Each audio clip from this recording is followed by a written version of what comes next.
नमस्कार दोस्तों, स्वागत है आप सभी का हमारे इस न्यू वीडियो के अंदर। आज के वीडियो के अंदर मैं बात करूंगा बिहार विधानसभा 2025 ईस्वी, जो कि अब महज कुछ ही महीनों के बाद होने वाला है।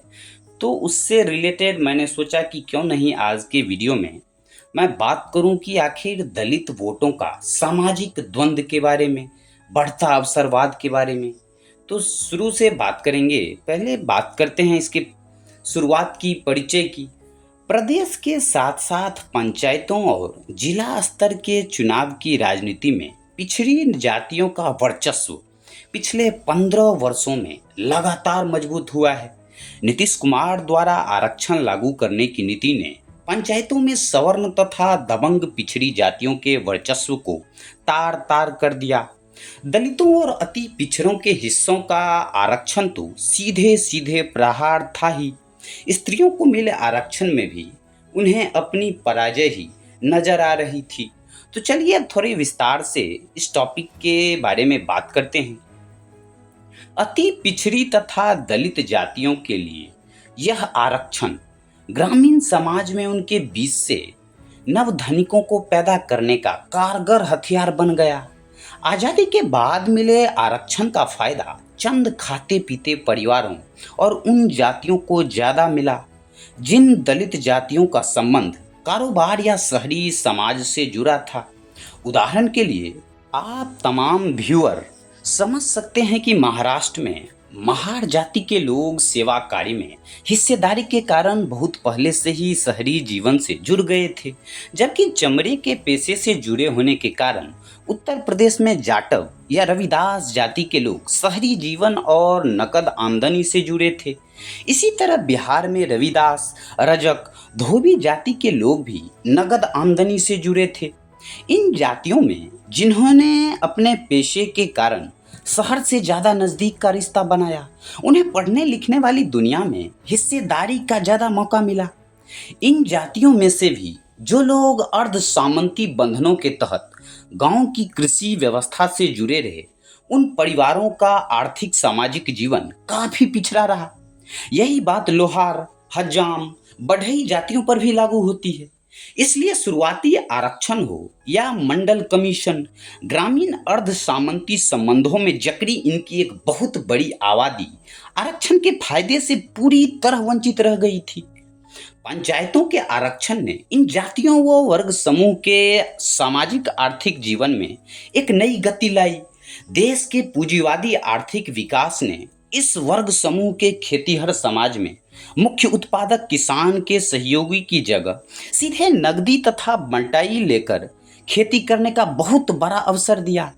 कृषि में यह नई भागीदारी तथा बाहर से भाई बेटों की आने वाली कमाई ने इस समाज के बीच से थोड़ी कंजूसी कर पूंजी जमा कर तटपुंजिया बनने की सहज प्रवृत्ति को बढ़वा दिया था। इनके बीच के उभरते इस छोटी मोटी पूंजी के मालिकों के लिए तो पंचायतों का आरक्षण अचानक से छलांग लगाकर संपन्न और प्रतिष्ठित वर्ग में शामिल हो जाने के अवसर जैसा था। पिछड़ी जाति के दलितों या अति पिछड़ों के बीच से उभर रहे या लंबे समय से संपन्न वर्गों के बीच से एक समूह तेजी से सवर्ण जातियों की, या आज के चालू शब्दावली में यदि कहें तो ब्राह्मणवादी संस्कृति को तेजी से अपना रहे थे। सवर्ण जाति के धनिक वर्ग के बीच उठना बैठना उनके लिए विशेष सम्मान की बात होती है और अपने ही जातीय समाज के गरीबों को वे संस्कारहीन मानकर हिकारत के भाव से देखते हैं। धार्मिक अनुष्ठानों, व्रत और दूसरी हिंदू धर्म के कर्म कांडों को ही वे उन्नत संस्कृति का पर्याय घोषित करने लगे हैं। व्यापक हिंदू समाज की अवधारणा उन्हें ब्राह्मणवादी जातीय श्रेणी में नीचे रखे जाने के अपमान से मुक्त करती है। ऐसे लोग सवर्ण जाति के आक्रमण प्रचार तंत्र और दबंगता से अपने पक्ष को रखने के अभियान का हिस्सा बनाने लगे हैं। यदि आगे हम बात करें बढ़ता अवसरवाद के बारे में, तो भाजपा, सवर्ण जमात और प्रचार तंत्र ने इन्हीं को पिछड़े और दलितों की मनस्थिति का प्रतिनिधि मान बैठा। और अंक गणितीय हिसाब से यह जोड़ लिया जाए कि सवर्ण मतदाताओं के साथ दलित और पिछड़े भी भाजपा के साथ लामबंद हैं। ऐसा सोचने के लिए उनके पास एक और आधार यह भी था कि चंद दलित और पिछड़ी जाति के नेता क्षत्रिय पार्टी के रूप में इस गठबंधन में शामिल हो चुके थे। दरअसल यहाँ वोटों के अंक गणित को जोड़ने वाले भूल गए कि ये लोग अपनी अपनी जाति के लंबे सामाजिक संघर्षों से कटे लोग हैं, जिन्होंने अपने राजनीतिक फायदे के लिए अवसरवाद की मिसालें पेश की है। अवसरवाद की मिसाल नीतीश कुमार तथा दूसरी पार्टियों ने भी पेश की है, लेकिन यहाँ फर्क था कि 10 साल के शासनकाल में दलितों व अति पिछड़ों के सामाजिक व राजनीतिक वजूद को बढ़ाने वाले के रूप में उनकी एक पहचान बन चुकी थी। पिछले चुनाव में उनके मत भाजपा के पक्ष में राष्ट्रव्यापी हवा और माहौल के कारण कुछ थोड़े बहुत कट गए थे। अधिकतर वोट नीतीश कुमार को ही मिले थे, लेकिन बिहार के वोटों की अंकगणित का सच यही है कि 3 गुटों में बटे वोटों में कम से कम सवर्ण, दलित, पिछड़े, अति पिछड़े और मुस्लिम वोटों में 2 या 3 का एक तरफा होना आवश्यक था। पिछली बार मुस्लिम व पिछड़ी जाति के वोटों को 2 भागों में बटे, जिसने एकजुट सवर्ण तथा पिछड़ी जाति के दलितों के भटके वोटों से उन्हें बिहार के पश्चिमी व केंद्रीय हिस्सों में मजबूत जीत दिला दी। लेकिन इस बार यह अंकगणित बदल चुका था। यह अवसरवाद सत्ता में भागीदारी के लिए लालायित और प्रयत्नशील सभी वर्गों में बढ़ता जाता है। ठीक इसी का परिणाम है कि पिछड़ी जातियों व दलित समूह के बीच से उभरा नया साधन संपन्न वर्ग और अधिकारियों व प्रखंड का काम कराने के योग्य बन गया। एकदम निचले तबके में यह प्रवृत्ति तेजी से अपना प्रभाव जमा रही है।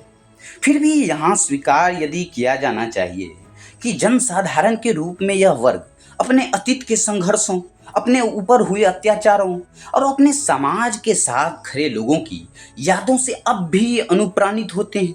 यही कारण है कि इस तबके का एक हिस्सा अब भी तमाम जातियों पहचान वाले नेताओं को नकार कर अपने संघर्ष की पार्टी से जुड़ा है। इसके एक हिस्से की याद में आज भी नीतीश कुमार के आरक्षण से मिलने वाले सामाजिक स्वीकारोक्ति के कारण उनसे जुड़ाव है, और अंतिम अवसरवादी हिस्सा ही जातीय नेताओं के कहने या अपने संस्कारों के कारण सवर्ण जमात के साथ खड़ा होकर भाजपा को वोट देने की बात सोच रहा था। यही दबका आरक्षण जैसी सुविधाओं का सबसे ज्यादा फायदा उठा रहा है। और एक बार जब यह बात चर्चा में आ गई कि भाजपा का संचालन करने वाले सवर्णों के वर्चस्व वाला संगठन आरएसएस आरक्षण पर पुनर्विचार की बात कह रहा है, तो इनके अंदर भी दुविधा खड़ी है। हो जाना स्वाभाविक था। फिर आक्रामक सवर्ण जातियों को लगा कि भाजपा की सरकार में तो उनका वर्चस्व होगा, इसलिए अनजाने ही सही उनकी जुबान पर मन की छिपी इच्छा भी बाहर आ गई कि भाजपा के शासन में आने के बाद उनके पुराने दिन लौट आएंगे। पुराने दिन लौटने का आश्वास तमाम दलित पिछड़ों के लिए खौफनाक सपनों से कम नहीं था। दलित पिछड़ों के साथ साथ सवर्ण जातियों के हित पर्दे के पीछे उच्च स्तर के ठेके आदि में पूरा करके नीतीश कुमार ने जो इन दोनों के बीच संतुलन बनाया था वह पूरी तरह असंतुलित हो चुका था। भाजपा के पिछड़े व दलित नेता उसकी हिंदू आक्रामकता के पीछे पीछे चलने वाले बौने सिपाही लग रहे थे। सवर्ण जाति की आक्रामक संस्कृति कुछ यूं सामने आ रही थी मानो दलितों पिछड़ों के वोटों को किसी तरह बहला फुसला कर जल्दी से हड़प लेना है, फिर तो उन्हें अपनी सरकार बनने के बाद अपने नियंत्रण में रखना और आसान हो जाएगा। यदि यह वीडियो के अंत में हम बात करें कि दलित वर्ग का आखिर द्वंद्व क्या है इसके बारे में, तो दलित व पिछड़ों के सामाजिक द्वंद्व का एक यहाँ पक्ष यह भी रहा कि जिन गांवों में पिछड़ी जाति के धनी किसान थे, वहाँ के दलितों का उनसे बनने वाला स्थानीय अंतर्विरोध उन्हें कुछ हद तक दूसरे पक्ष में जाने के लिए प्रेरित करता था। ठीक उसी तरह सवर्ण जाति के वर्चस्व वाले गांवों में दलितों को स्वाभाविक तौर पर उनके विरोधी के पक्ष में जाने के लिए प्रेरित किया। लेकिन चुनावी दौर तथा विश्लेषण के दायरे से निकलकर आज के समय में जब सब कुछ शांत शांत हो चला है, तब कुछ और पक्ष आपको सतह से उठकर सामने आता दिखेगा। वह है बिहार से बड़े पैमाने पर पलायन, विस्थापित होकर बाहर जाती श्रमिक आबादी। इस जमात में दलित जातियों की संख्या सबसे अधिक होती है, लेकिन पिछड़े, अति पिछड़े और सवर्ण जाति के युवा भी होते हैं। काम के चुनाव के मामले में इस जाति समूह की सांस्कृतिक तथा पूर्व की कार्य संस्कृति व पेशे महत्वपूर्ण भूमिका अदा करते हैं। सवर्ण जाति के युवा दरबान, कार्यालयों में चपरासी, मैकेनिक या सुपरवाइजर की नौकरियों में जाते हैं, तो पिछड़ी जाति और थोड़े पढ़े लिखे दलित कारखानों और निर्माण कार्य के मिस्त्री और उनके सहयोगी वाले कामों में जाते हैं। कई गांवों में तो महादलितों का तो पूरा परिवार ही अक्टूबर से मई तक गांव से बाहर रहता है। इन्हीं की स्थिति ईंट बनाने वाले नोनिया जाति की होती है, जो अति पिछड़ों में आते हैं। इनका जीवन स्तर और सांस्कृतिक विकास उन्हीं के बराबर है, लेकिन छुआछूत के दायरे से मुक्त होने के कारण इन्हें दलित जमात में नहीं रखा गया है। इनमें शिक्षा कई दलित जातियों से भी कम है। इन सब में नोनिया, बेलदार, माझी और दूसरी दलित जातियों के लोग जो कठिन और भारी काम की संस्कृति से जुड़े हैं, वे ईंट भट्ठों, खुदाई, भारी सामानों को उठाने और ढोने वाले कामों में जाते हैं।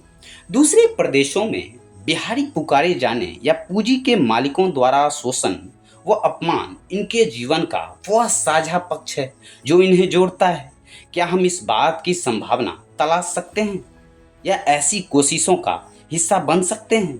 अपनी अपनी जातियों के धनी बनने के लिए उतावले अवसरवादी लोगों की हकीकत की समझकर ये लोग आपस में अपने साझे संघर्ष के लिए एकजुट होंगे।